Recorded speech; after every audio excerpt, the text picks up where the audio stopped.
أعوذ بالله من الشيطان الرجيم وإذ يمكر بك الذين كفروا ليثبتوك أو يقتلوك أو يخرجوك ويمكرون ويمكر الله والله خير الماكرين. دوستان عزیز، مکه در یک بحران اجتماعی بزرگ قرار داشت. پس اون که ما در اطراف هجرت صحبت میکردیم، اهل مکه هر سحر میخواستند یکی از جگرپارهای خود را در مکه نمیدیدند. یکی رو برادرش، دیگر رو دادرش، دیگر رو شوهرش، دیگر رو پدرش، عمکش، تویش، خالش، خواهرزادش، برادرزادش پیدا نمیشد دیگر.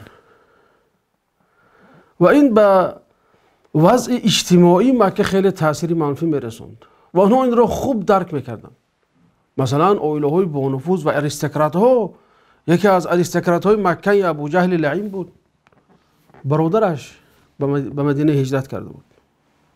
عمرو بن العاص برادرش به مدینه هجرت کرده بود و دیگر از بزرگای مکه.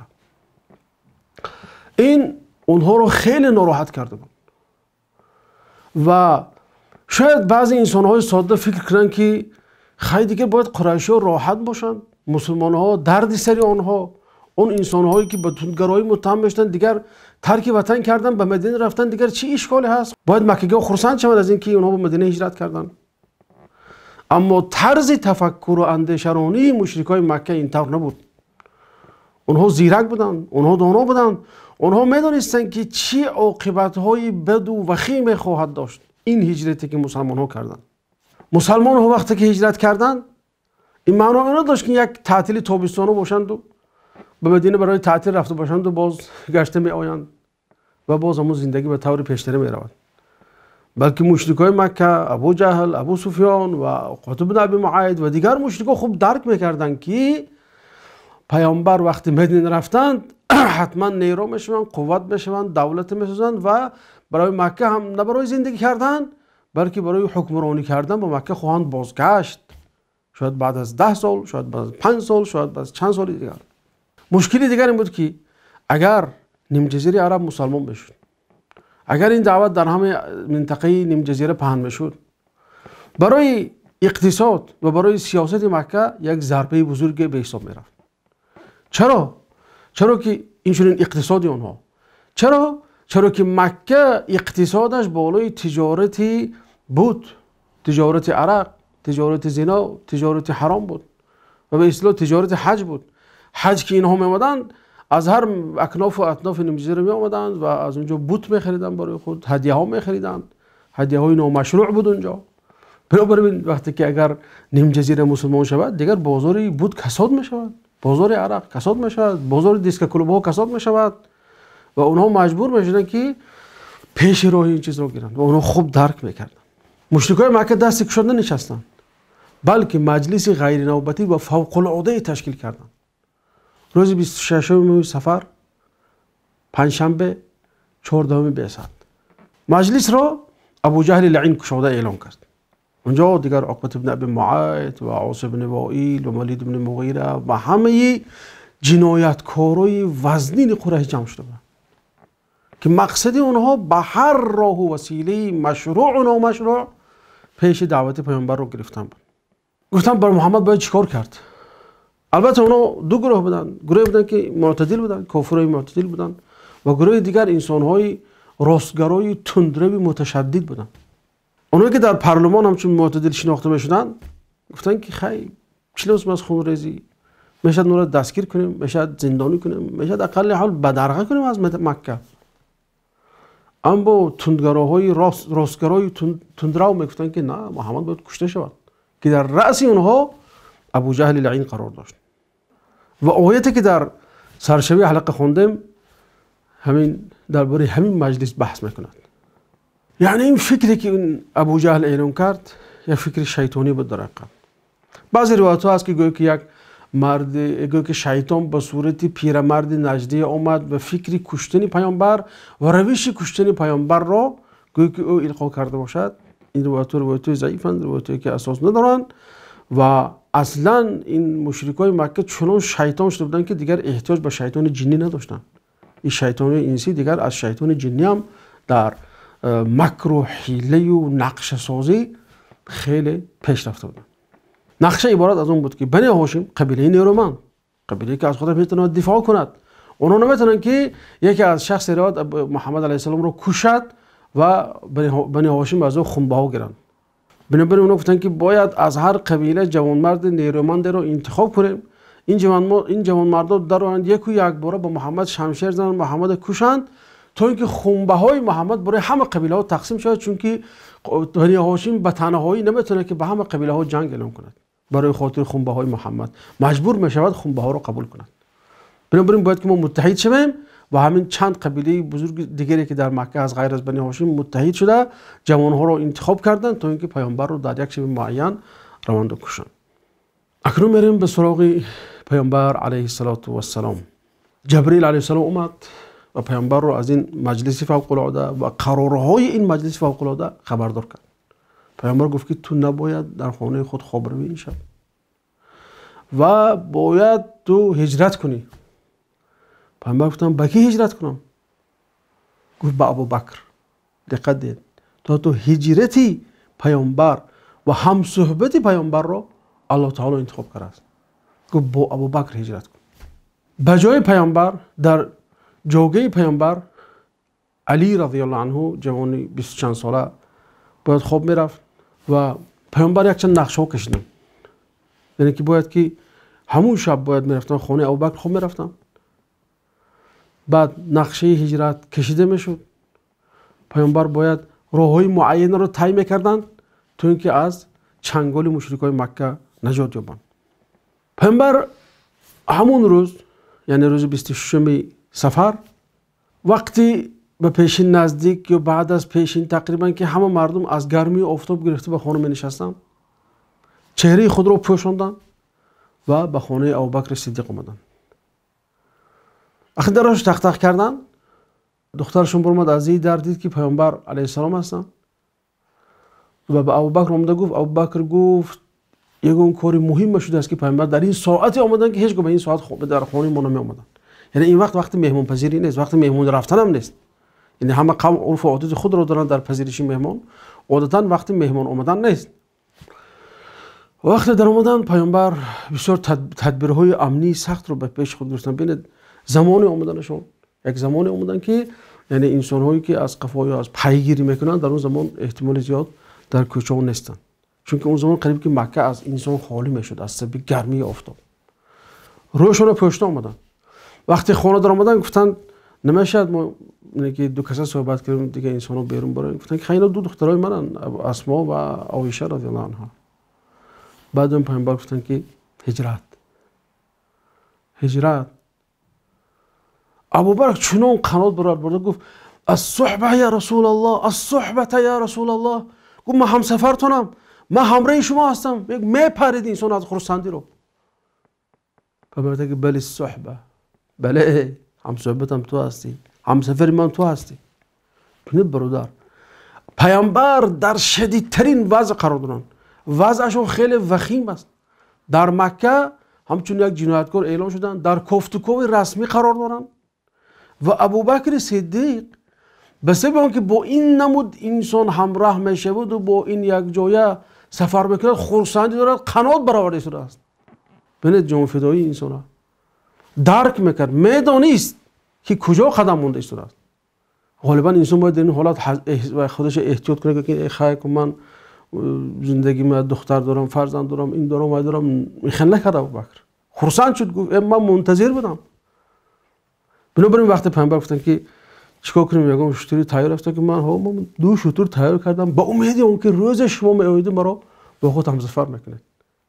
ببینید مرد خیلی مردی ابرمردی است که از پیش امید داشت که پیامبر او را به همسفر خود قرار میده. بنابراین شطورهای خود را آماده کرد و پیامبر گفتن که این شطورت من با پول میگیرم، بی پول نمیگیرم. در حالی که ما در حلقه‌های گذشته گفتیم که ابوبکر پیامبر گفتن که یگان کس چین ابوبکر مالش برای من فایده نکرده است. یعنی ابوبکر گویا که کیسه‌اش کیسه پیامبر بود، لیکن اینجا پیامبر خواستن که پول شتر رو دهند. برای چی؟ برای اینکه این سفر هجرت است، سفر برای خدای تعالی است. بنابراین اینجا خواستن که در همین سفر هم جهادی مالی کنن، هم جهادی بدنی کنن. بنابراین پول خودشون که سفر کردن پیامبر. خب دیگر اینجا پیامبر در خانه ابوبکر نقشه کشیدن که برآمدنشون خودشون میدونستن فقط ابوبکر صدیق. اکنون باز میگردیم به خانه پیامبر.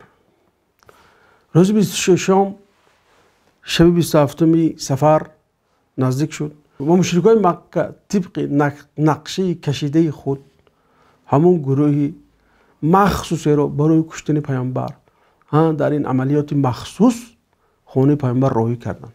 اونها خانه پیامبر رو محاصره کردند. تاریکی است.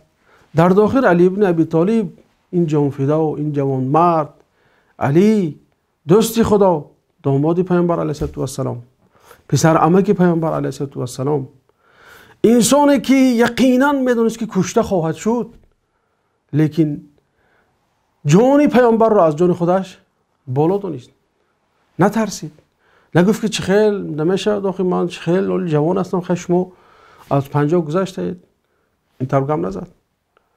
به جان و دل به خرسندی این فرمان پیامبر استقبال کرد.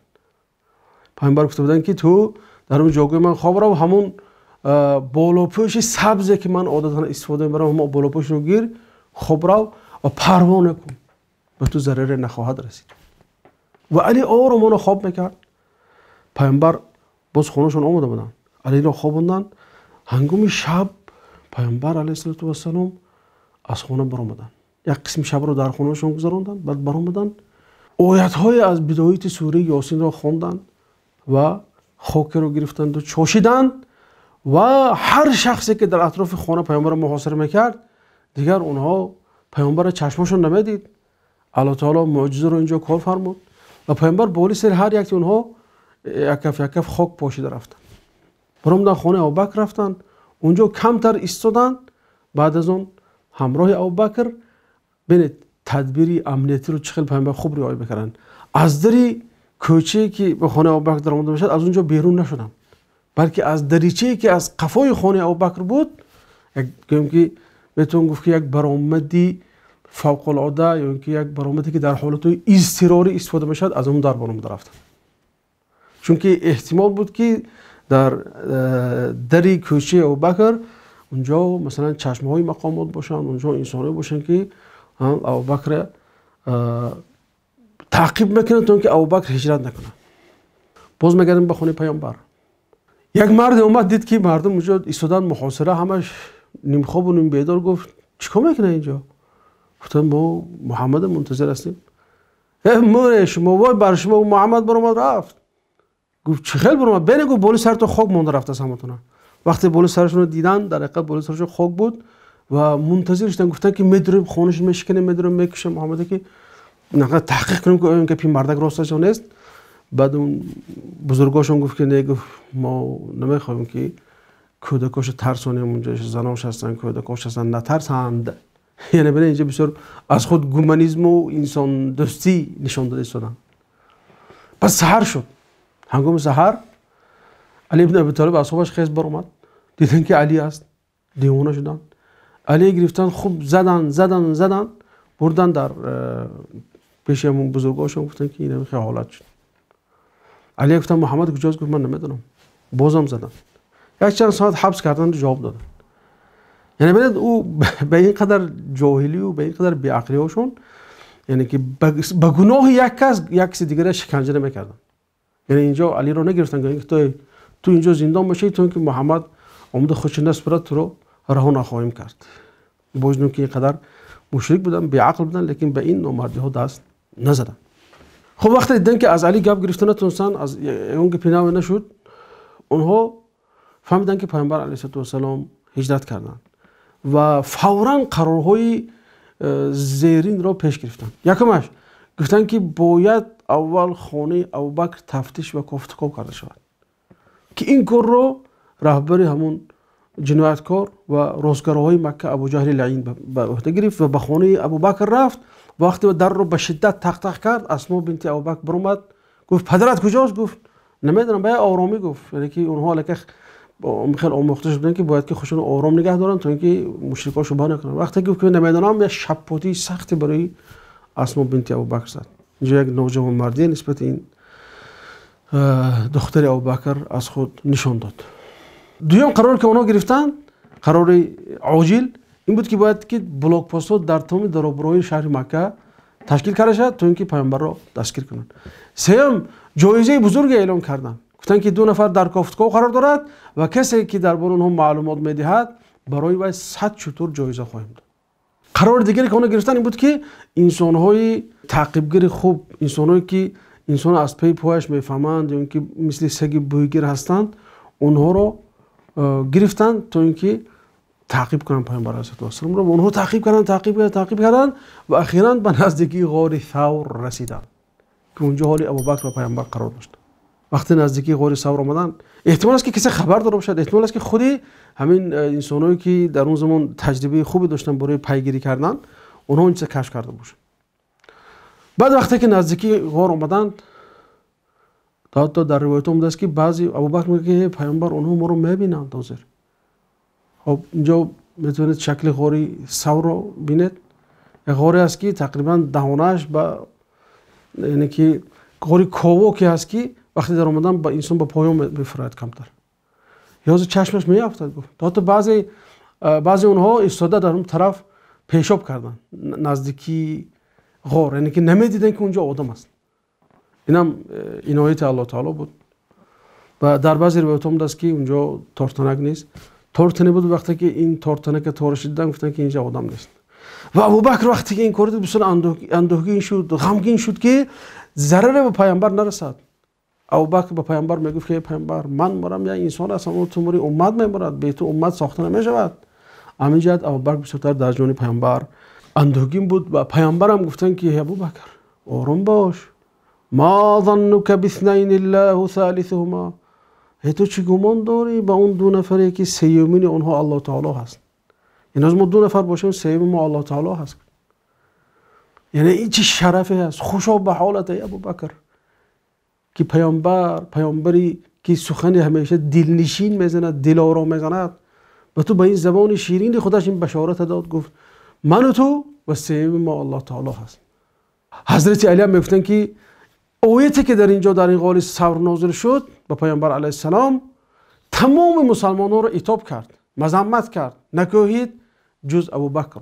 گفت که الا تنصروه فقد نصره الله اذ اخرجه الذين كفروا ثاني اثنين اذ هما في الغار اذ يقول لصاحبه لا تحزن ان الله معنا فانزل الله سكينته عليه وايده بجنود لم تروها وجعل كلمة الذين كفروا السفلى وكلمة الله هي العليا والله عزيز حكيم. ای اصحاب پیامبر، اگر او رو یاری نکنید براستی که الله او رو یاری کرد. آنگاه که کافران او رو از مکه بیرون کردند، نفر دوم از 2 نفری که آن 2 در غار بودند به یار خود یعنی ابوبکر میگفت اندوهگین مباش، یقینا الله با ماست.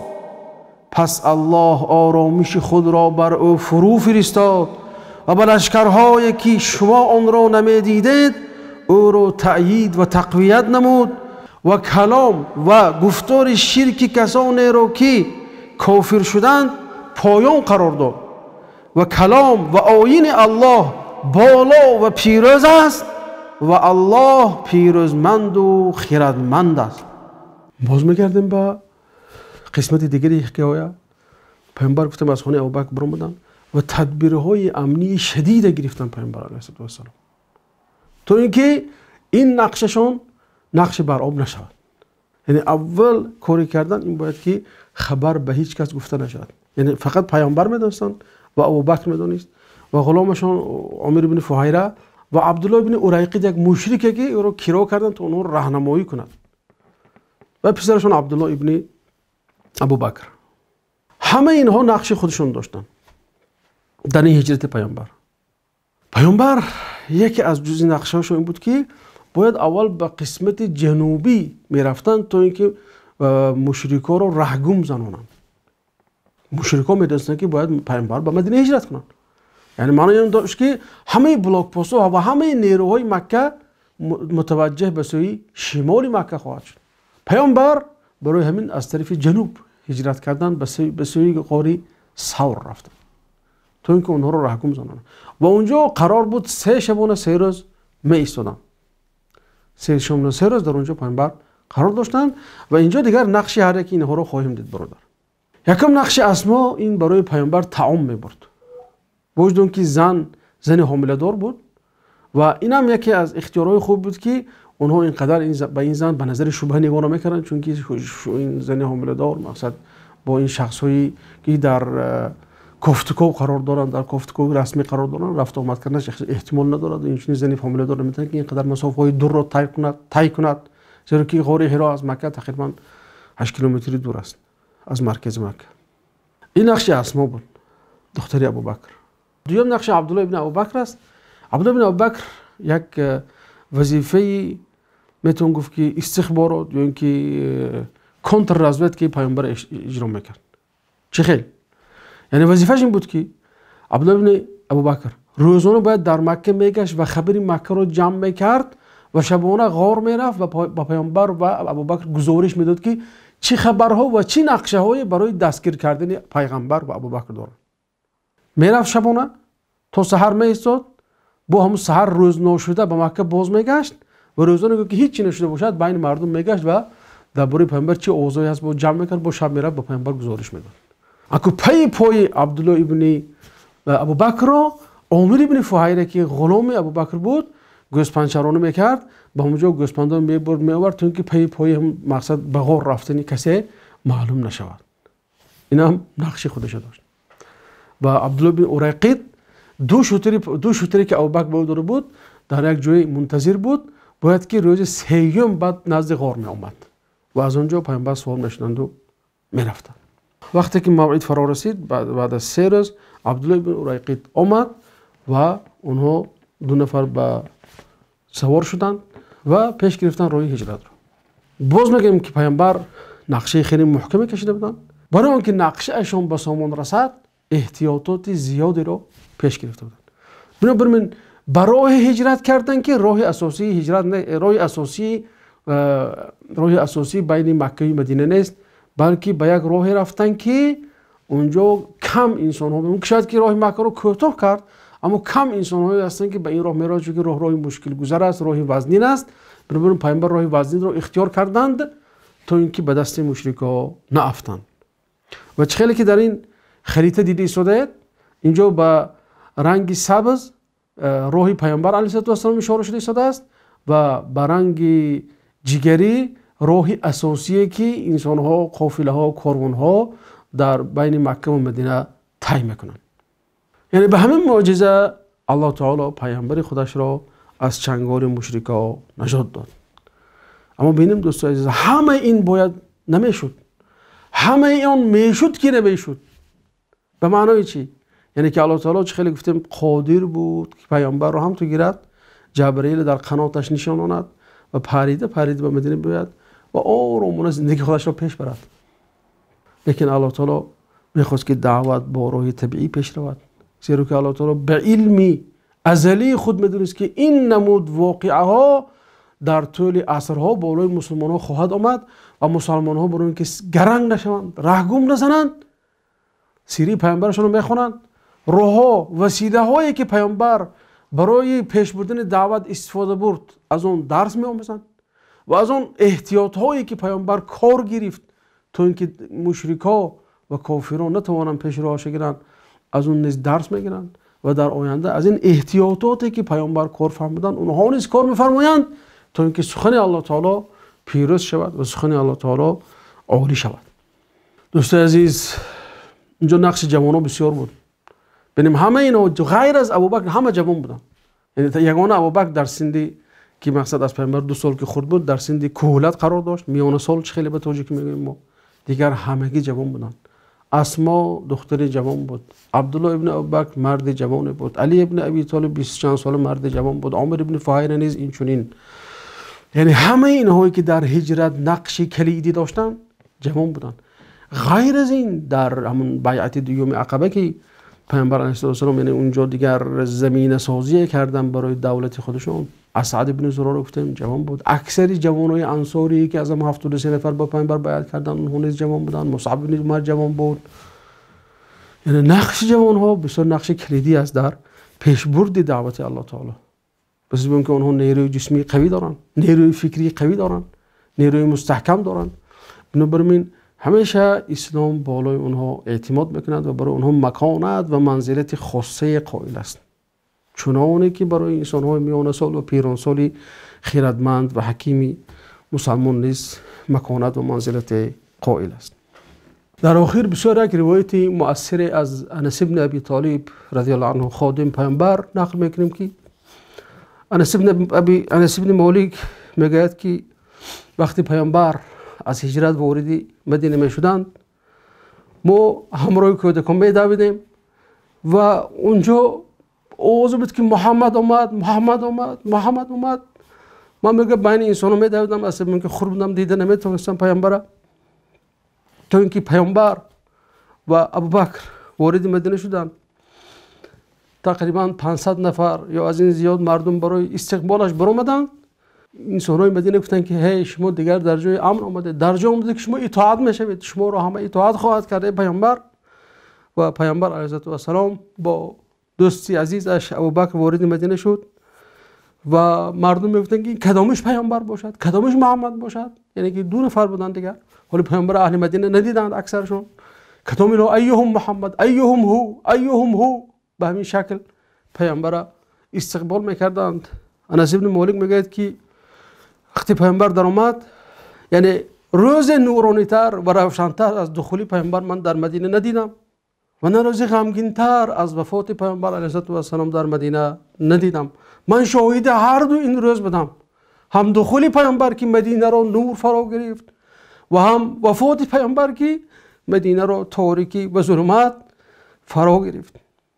این است روایت شخصی که دخول پیامبر را به چشم خودش دید و با اون زندگی میکرد و برای نسل آینده این احساس خودش رو برای آینده نقل کرد تا اینکه قدری پیامبر رو دانند، تا اینکه بزرگی و عظمت این پیامبر رو احساس کنند که انسانی که از مکه رانده شد، شبها در غاری که احتمالی خزنده و چشنده و گشیدنش بود، احتمالی دیگر درنده و هجوم کردنش بود، در راه عذاب کشید آمد، قوم اینقدر مشکلی بالاش آورد.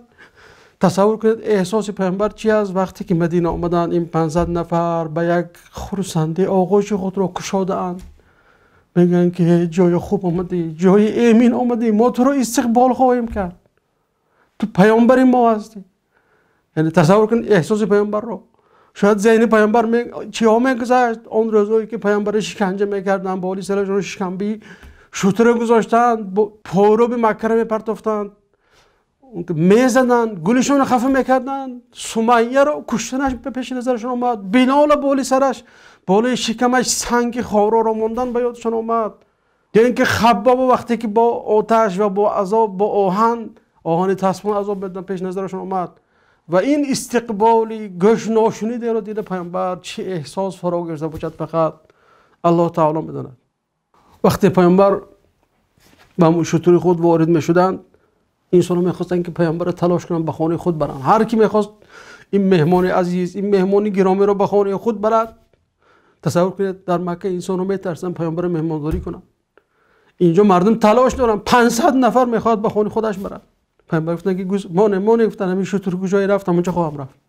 و انسان ها دیگر میگفتن که نحن جوار من بنی نجار یا حبذا محمد من جاری، ما از بنی نجاریم، ما میخوایم که محمد همسایه ما شود، مهمان ما شود. پیامبر اینجا بالام انس میگه که پیامبر علیه السلام گفتن اتحبوننی، مرا دوست میدارید؟ اونا گفتن که ای والله نحبک یا رسول الله. قال انا والله احبكم، من نیز شما رو دوست میدارم. باری دیگر برادرو ببینید سخن گوارا و دلنشین از زبان پیامبری که دروغ نمیگوید، چی احساس داشتین همین چند صد نفری که اونجا بودن وقتی پیامبر گفتن که من نیز شما رو دوست میدونم؟ انسانی که و ما ینطق عن الهوا این هو الا وحی یوحی، هر چی میگفت وحی بود، از هوای خودش از هوس خودش صحبت نمیکرد. اونها چی احساس داشتن وقتی که شنیدن که گفت پیامبر من نیز شما رو دوست میدارم؟ و با همین برادرای عزیز ما نتوانستیم همه جنبه های هجرت را و اون چی که در سفر خواستن شد پیامبر برای شما نقل کنیم، لکن به همین اکتفا میکنیم. دیگر در رمضان برای ما تعطیل خواهد شد و درس هجرت را و درس دخول پیامبر به مدینه را برای آینده خواهیم گذاشت و انشاءالله برای شما رمضان خوب تمنا دارم. الله تعالی این ماه را برای ما مبارک گرداند و ما را به رمضان سالم رساند و روزه ما را سالم گرداند و روزه ما را سالم قبول کند الله تعالی، به یگان خطاگی به یگان نقصان. و از الله تعالی مسئلت میکنم که این حلقه ما برای شما مفید باشد. تا حلقه آینده و السلام علیکم و رحمت الله و برکاته.